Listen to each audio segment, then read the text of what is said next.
quando a gente pensa em Camões, o que vem à cabeça? Os Lusíadas, claro, a grande epopeia de Portugal. Mas, e se eu te dissesse que existe um outro Camões por trás do poeta da nação?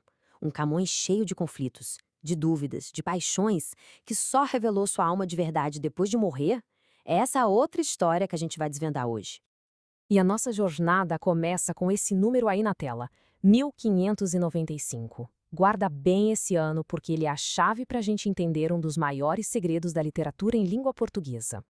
E tá aí o segredo revelado. Foi em 1595, 15 anos depois da morte dele, que o mundo finalmente conheceu Camões de verdade. Não o cronista dos heróis e das grandes navegações, mas o homem. A sua poesia lírica, a mais íntima, a mais pessoal, foi finalmente publicada, abrindo uma janela para a alma de um gênio.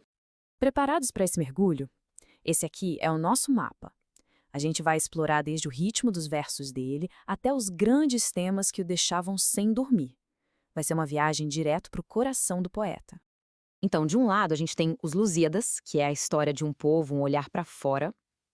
Do outro, que é o nosso foco aqui, a gente tem a poesia lírica, que é justamente o olhar para dentro, a exploração das ideias, dos sentimentos e das contradições de um único homem. E essa distinção é fundamental, viu? A gente vai deixar a glória de Portugal um pouquinho de lado para mergulhar nas batalhas que aconteciam dentro da alma do poeta. É nesse território, no íntimo, que a verdadeira mágica acontece. Para a gente entender a música da poesia do Camões, a gente precisa falar de ritmo. Pensa que ele era um mestre em dois tipos de batida poética, dois pulsos bem diferentes que marcavam a obra dele. A medida velha era o ritmo da tradição, sabe? Mais curtinha, mais popular, quase uma canção popular. Mas foi na medida nova, com essa estrutura mais robusta dos versos de 10 sílabas, que o Camões achou o espaço perfeito para colocar suas reflexões mais complexas, especialmente nos sonetos, que viraram a grande assinatura lírica dele. O interessante é que dentro da obra dele convivem duas visões de mundo. A primeira é essa aqui, a clássica. Ela busca a ordem, a clareza, a perfeição. É um reflexo total daquele ideal de harmonia do Renascimento. Ouve só como essa harmonia se traduz em poesia. A fluidez desses versos é quase como uma conversa, né? É uma história super clara com começo, meio e fim, que pega a narrativa bíblica do Jacó para falar de amor de um jeito sereno, equilibrado. E aí está a essência do estilo clássico: equilíbrio. Emoção está ali, claro, mas ela é contida pela razão. A estrutura do poema é lógica, é clara, não deixa espaço para confusão. É a busca pela perfeição na forma. Só que o Renascimento não foi só essa calmaria toda, não.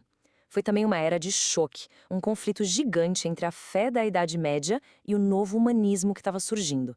E esse conflito todo gerou um outro estilo, o maneirismo. Vamos ver como isso cria tensão na poesia? Agora, sente só a tensão. Amor é um fogo que arde sem se ver, é ferida que dói e não se sente. Cada verso é uma explosão de ideias opostas. É a poesia tentando colocar em palavras aquilo que a lógica simplesmente não consegue explicar. E isso é o maneirismo em sua forma mais pura. Se o classicismo era a busca pela certeza, pela resposta clara, o maneirismo é um mergulho de cabeça na dúvida. O amor aqui não é uma historinha calma, é uma experiência caótica, uma verdadeira guerra de opostos dentro da alma. Ok, já entendemos a música da poesia dele, mas e a letra? Sobre o que ele falava tanto? Bom, existem quatro grandes obsessões, quatro temas que aparecem o tempo todo na poesia lírica do Camões. O desconcerto do mundo, a mutabilidade, a busca pela perfeição e, claro, o amor. Esses são os quatro pilares que sustentam o universo lírico dele. Vamos dar uma olhada em cada um? Nesses versos a gente encontra uma queixa que ecoa até hoje, né?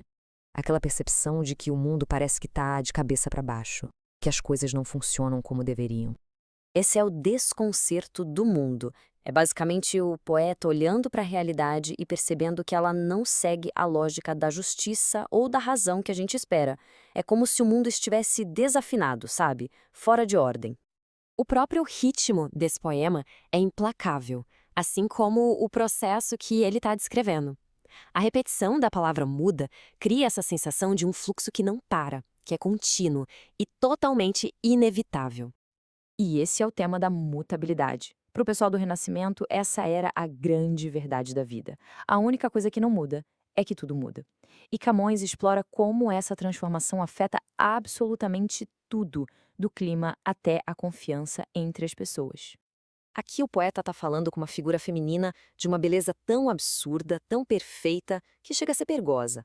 O aviso dele é direto: cuidado com a própria imagem, se cuida, porque o destino de Narciso, que morreu afogado no próprio reflexo, pode se repetir. Esse é o ideal de perfeição que vem direto da filosofia de Platão. A ideia é a seguinte: o mundo que a gente vê e toca seria só uma sombra, uma cópia imperfeita de um outro mundo, o mundo das ideias, que é perfeito. Camões pega essa ideia e aplica à beleza. A beleza física é só um reflexo de uma beleza ideal, que só a mente pode alcançar. Esse soneto é genial. Ele começa lá no alto, super espiritual, quem ama se transforma na pessoa amada. Lindo, né? Só que aí vem o mais. E esse mais muda tudo. Ele traz o poema de volta para a terra, para o desejo físico, para a matéria que busca a forma, ou seja, corpo que busca o outro corpo. E aqui a gente chega no coração da questão do amor para ele. Para Camões, não existe essa escolha entre amor platônico e amor carnal. O amor de verdade é a fusão, muitas vezes conflituosa, dessas duas coisas. O amor só é completo quando corpo e alma se encontram. E tudo isso nos leva a uma última pergunta, talvez a mais importante. Por que esses poemas, escritos há quase 500 anos, ainda mexem tanto com a gente? A resposta, no fundo, é simples. As batalhas do Camões ainda são as nossas batalhas.